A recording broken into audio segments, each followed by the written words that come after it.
జలుబు తలనొప్పి ఒళ్ళనొప్పుల నుండి తక్షణ ఉపశమనం. శాస్త్రి బామ్ మీ కుటుంబ ఆరోగ్య రక్ష. ఇందిరమ్మ ఇళ్ల కోసం చూసినట్టయితే చాలా వరకు దరఖాస్తులు చేసుకున్నాం, అయినా కానీ అన్ని ఇల్లు లేకున్నా కానీ పేదవాళ్ళకు కూడా చాలా వరకు పేర్లు లేవని కూడా చెప్తున్నటువంటి పరిస్థితి అయితే కనిపిస్తుంది. అధికారులు ఇన్ని రోజుల పాటు కూడా సర్వే చేయడం జరిగింది. ఎప్పటి నుంచో ఇల్లు లేని పేదలందరూ కూడా ఇల్లు అందిస్తామని చెప్తున్నారు, కానీ అధికారుల జాబితాలో పేర్లు లేకపోవడం అనేది విస్మయం కలుగుతుంది. చెప్పండి, మీకు ఇల్లుందా? లేదు సార్, ఇల్లు లేదు. ఆ కాలనీలో నేను కిరాయికి ఇంట్లో ఉంటున్నా. ఆ ఇల్లు అప్పుడు ఇల్లు వస్తుందంటే గుడిసె ఉంటే గుడిసె కూలగొట్టినా. ఆ గుడిసె లేదు, ఇప్పుడు కిరాయికి ఉంటున్నా. ఇప్పుడు పేరు రాలేదు దాంట్లో. అప్పుడు అప్లై చేసుకున్నావా? చేసిన, అప్లై చేసుకున్నా. ఇన్న రాసిర్రు, ప్రజాపాలన రాసిన, రాసి ఇచ్చిన, అన్ని ఇచ్చిన. ఇక మీ పేరు లేదు అంటుండు. అడిగితే ఏమంటున్నారు? అడిగితే ఏమంటారు, మళ్ళీ అప్లై చేయంటారు.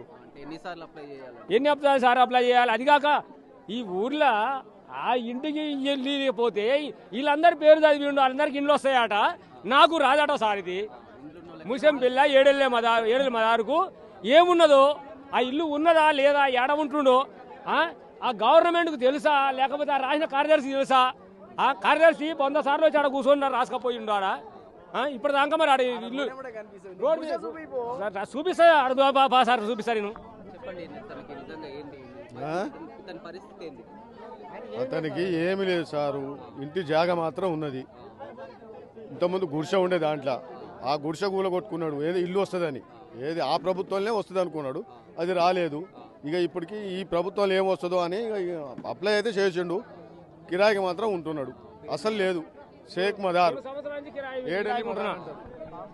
చూడొచ్చు. ఆ గ్రామంలో చాలా వరకు ఇందిరమ్మ ఇల్లు లేని వాళ్ళ పేర్ల జాబితాను గ్రామ సభలో కూడా చదివి వినిపించడం జరిగింది. కానీ చాలా వరకు మేమంతా కూడా అందరికీ తెలుసు, గ్రామంలో మాకు ఇల్లు లేదని అందరికీ తెలుసు. పంచాయతీ కార్యదర్శి కూడా ఇప్పటికీ అంతా కూడా చాలా మార్లు, ఒక 100 సార్లు కూడా రావడం జరిగింది. గతంలో మేము అప్లై కూడా చేయడం జరిగింది, కానీ తమ పేర్లు లేకపోవడం పట్ల కూడా అభ్యంతరం వ్యక్తం చేస్తున్నారు. ఇదే విషయమై అధికారులను అడిగితే మళ్ళీ దరఖాస్తు చేసుకోవాలంటున్నారు. కానీ ఇదే విధంగా పదే ఎన్నిసార్లు దరఖాస్తు చేసుకోవాలని ఒక ఆవేదన మాత్రం గ్రామంలో వ్యక్తమవుతున్నటువంటి పరిస్థితి కనపడుతుంది. గ్రామ సభలలో పేర్లు చదివి వినిపిస్తున్నారు. ఎవరైతే రేషన్ కార్డులు, ఇందిరమ్మ ఇండ్లు, అదేవిధంగా వ్యవసాయోగ్య భూములు కూడా అన్ని కూడా పేర్లు చదివి వినిపిస్తున్నటువంటి పరిస్థితి కనిపిస్తుంది.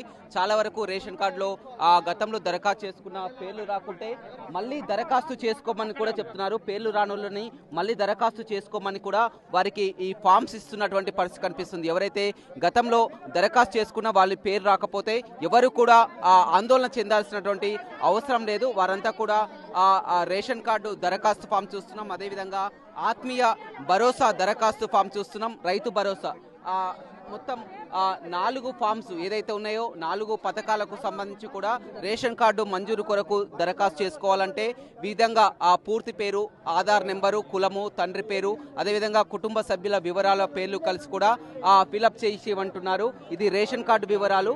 అదేవిధంగా రేషన్ కార్డు వివరాలు ఈ విధంగా ఉంటే ఆత్మీయ భరోసాకు సంబంధించినటువంటి వివరాలను చూసినట్లయితే ఆత్మీయ భరోసాకు సంబంధించినటువంటి ఉపాధి హామీ పథకం కింద 20 రోజులకు తగ్గకుండా పనిచేసి ఉన్నాను, నాకు కానీ నా కుటుంబ సభ్యులకు ఆత్మీయ భరోసా కింద పేరు రాలేదని కూడా చెప్తున్నటువంటి పరిస్థితి కనిపిస్తుంది.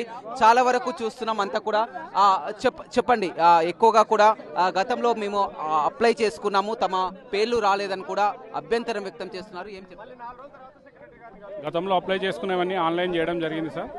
జరిగినా కూడా ఇంకా కొంతమంది మావి ఇంకా కొత్తగా కావాలి. రేషన్ కార్డులలో తల్లిదండ్రులలో రేషన్ కార్డులో పేరుండి ఇప్పుడు కొత్తగా పెళ్ళయి భార్యాభర్తలు పిల్లలైన వాళ్ళు కొత్త రేషన్ కార్డు కావాలనేసి ఎక్కువ అడుగుతున్నారు. ఆత్మీయ భరోసాలో గతంలో 2023-24లో కనీసం 20 రోజులు పనిపోయిన వాళ్ళు అని అంటున్నారు. వాళ్ళు ఏమంటున్నారంటే మేము గత సంవత్సరం అంతకుముందు చేసినాం, పోయిన సంవత్సరం ఏదో వీలుగా వెళ్ళలేదు అంటున్నారు. అట్లా కొంత అడుగుతున్నారు. ఇందిరమ్మ ఇండ్లది కూడా 617 అప్లికేషన్లు వస్తే ప్రతి ఇంటికి వెళ్ళి వెరిఫై చేసినాము. వెరిఫై చేసినాక ప్రభుత్వం వారు పంపినటువంటి వెరిఫికేషన్ లిస్టు ప్రకారం గ్రామంలో మన 16 నుంచి 20 వరకు కూడా మీరంతా కూడా సర్వే చేయడం జరిగింది, గతంలో కూడా చూడడం జరిగింది. అయినా కానీ కొంతమంది ఎలిజిబిలిటీ ఉన్నా కానీ పేర్లు రాకపోవడానికి ఎలిజిబిలిటీ ఉన్న పేర్లు ఏవైతే ఆన్లైన్లో మాకు పంపించారో వాటిని మాత్రం వెరిఫై చేసినాము. ఇంకా ఎవరైతే ఇంకా పెద్ద ఫ్యామిలీలు ఏమైనా నుండి 2-3 ఫ్యామిలీలు ఉండి మాకు ఎలిజిబిలిటీ ఉన్నది అనేసి అనడము. గతంలో పాతగా ఇంద్రమ్మ ఇల్లు తీసుకున్న వాళ్ళు కూడా కొంతమంది మా ఈ శిథిలావస్థకు వచ్చినాయి కొత్తగా కావాలి అనేసి మళ్ళీ ఇప్పుడు పెట్టడము. ఆర్సీసీ కప్పు ఉన్నది కాబట్టి కొంతమందికి రాకపోయి ఉండొచ్చు.